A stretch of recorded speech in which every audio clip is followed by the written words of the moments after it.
বাংলাদেশের মানচিত্রে ঠিক সর্ব উত্তরে হিমালয়ের কোল ঘেঁষে দাঁড়িয়ে থাকা এক অপূর্ব সীমান্ত জেলা পঞ্চগড়।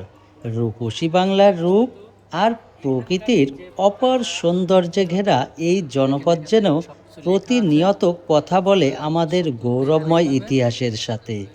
পঞ্চগড়ের তেঁতুলিয়া জিরো পয়েন্টের ঠিক কাছেই গড়ে তোলা এই ঐতিহাসিক স্বতন্ত্র পতাকা চত্বর। এটি কেবলই কোনো সিমেন্টের স্থাপনা নয়, এটি আমাদের স্বাধীনতা, সার্বভৌমত্ব এবং মহান মুক্তিযুদ্ধের অদম্য স্মৃতির এক সুউচ্চ স্মারক। সীমান্তের একদম কাছে মাথার উপর সগর্বে উড়ছে আমাদের বিজয়ের লাল সবুজ পতাকা। এটি বাংলাদেশের সবচেয়ে উঁচু পতাকা স্তম্ভগুলোর অন্যতম, যা দূর থেকেই মনে করিয়ে দেয় আমাদের পতাকা মানচিত্র এটা রক্ষা করতে বীর শহীদেরা কতটা আত্মত্যাগ করেছিলেন।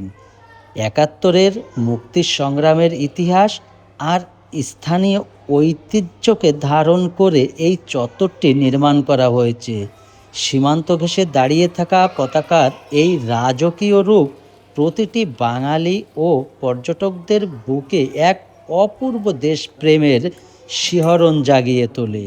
সবুজের বুকে রক্তিম সূর্য, সীমান্তের শেষ প্রান্তে এসেও যা আমাদের মনে করিয়ে দেয় এই স্বাধীন দেশের অহংকার। সুযোগ পেলে আপনারাও ঘুরে আসতে পারেন পঞ্চগড়ের এই অনন্য স্থাপনা থেকে।